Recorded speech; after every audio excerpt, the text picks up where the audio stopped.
Dear Nongcebo, ngifohloze emahlathini asabekayo ombango wothando. Lapho ngingagqoke icathulo, ngigqoke ithemba lothando. Ngizule ogwadule, ngehla ngenyuka, kungenaconsi lamanzi. Ngigwinye uthando lwakho maqede kwaphela ukonywa, Jabulani Tembe.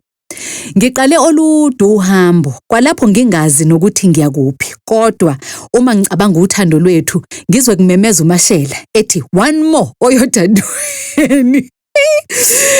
Ngisho phakathi lishosholoze nami itekisi, angazi nokuthi lingisa kuphi. Sengethembe yona inhliziyo enothando ngoba iyona engithumile ukuthi iyayazi indlela. Vroom vroom. Ngithe ngisagwinya imicabango emtoti ngawe sithandwa. Qhamu memfu emagcekeni othando lwethu.